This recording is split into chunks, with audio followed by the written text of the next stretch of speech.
Partie 3. Alors que Mariam bâtissait sa vie pas à pas, de nouvelles tempêtes se levaient, prêtes à briser ce fragile équilibre. Un soir, dans la maison de l'oncle Malik, Hawa retrouve enfin le fameux chèque disparu. Il n'était pas perdu. Il avait été volé par leur fils, Yann, le cousin de Mariam. Pris la main dans le sac, Yann baisse les yeux. Mais Malik et Hawa ne disent rien à personne. Ils préfèrent protéger leur fils et garder intact le mensonge contre Mariam. Au lieu de rétablir l'honneur de Mariam, Malik appelle à nouveau ses parents en Afrique. Votre fille est riche, elle travaille dans une grande entreprise. Elle vit dans l'abondance, mais elle ne pense pas à vous. Vous avez tout sacrifié pour elle, elle doit construire des villas pour la famille. Les mots sont lourds, perfides. De l'autre côté du fil, ses parents, déjà fatigués par les rumeurs précédentes, explosent de colère. Ils appellent Mariam. Ingrate. Tu gardes tout pour toi? Nous avons sacrifié nos vies pour toi, et toi tu nous abandonnes? Mariam, abasourdie, prend une longue inspiration. Cette fois, elle ne pleure pas. Elle répond d'une voix ferme, mais brisée par la douleur. Maman, papa, savez-vous que votre frère ne m'a jamais payé mes 3 mois de salaire? Savez-vous que j'ai travaillé pour lui comme une esclave, pendant que son fils volait chez eux? Savez-vous aussi qu'on m'a accusé d'avoir volé un sac de riz, un oignon et des petites cuillères?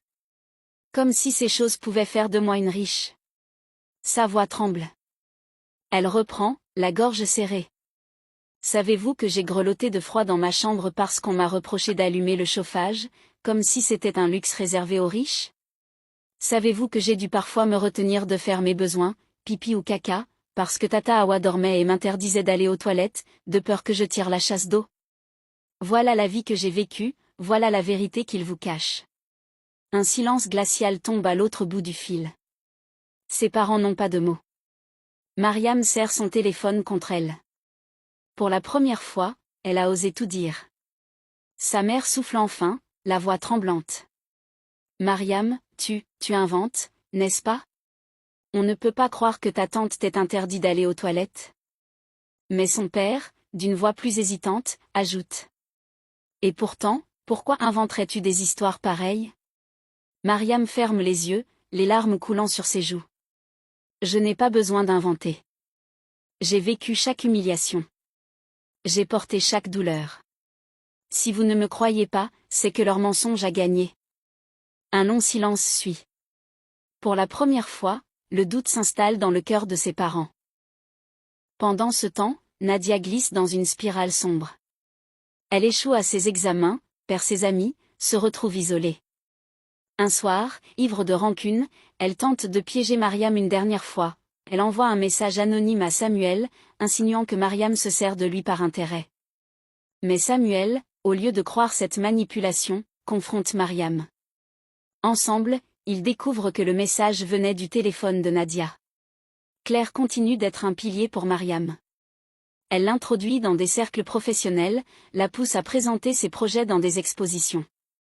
Et, par un contact au cabinet, elle découvre que Malik avait utilisé le nom de Mariam pour des démarches administratives afin de détourner des aides financières.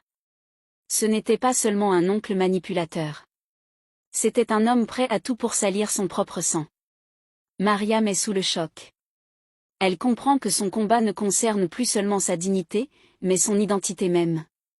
Les parents de Mariam, troublés par ces révélations, décident d'appeler Malik. Sous la pression, la vérité finit par éclater. Ils découvrent que Yann avait volé le chèque, et que Malik avait menti depuis le début. Honteux, mais trop orgueilleux pour s'excuser, Malik coupe les appels. Ses parents, bouleversés, rappellent Mariam. Leur voix est brisée. Pardonne-nous, Mariam. Nous avons cru au mensonge. Nous avons douté de toi alors que tu portais seule tout ce fardeau. Mariam retient ses larmes. Elle a attendu ce moment depuis longtemps. Après des années de sacrifices et de douleur, Mariam est sélectionnée pour participer à un concours international d'architecture à Paris. Son projet? Un campus étudiant écologique, pensé pour les jeunes sans moyens. Toute la salle est remplie, des jurys prestigieux, des journalistes, des investisseurs. Mariam tremble au début, mais quand elle parle de son projet, Elle raconte aussi son histoire, les humiliations, les nuits glaciales, les accusations injustes. La salle se tait.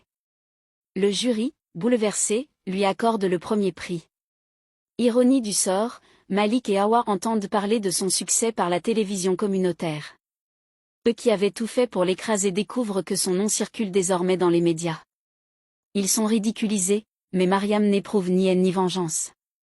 Elle dit simplement à Claire et Samuel. Leur punition, c'est de me voir réussir malgré eux. Quelques mois plus tard, Mariam revient en Afrique. Pas pour construire des villas à sa famille comme on l'exigeait, mais pour inaugurer une école d'architecture gratuite destinée aux jeunes talents. Ses parents assistent à l'événement, bouleversés et fiers. Des années plus tard, Mariam écrit un livre retraçant son parcours, Les murs du silence. L'ouvrage devient un succès, traduit dans plusieurs langues. Elle ne l'a pas écrit pour régler des comptes, mais pour libérer la parole de milliers d'autres. Même au milieu de la solitude et de l'exil, Dieu utilise la souffrance pour façonner, fortifier et préparer à un destin plus grand. Fin.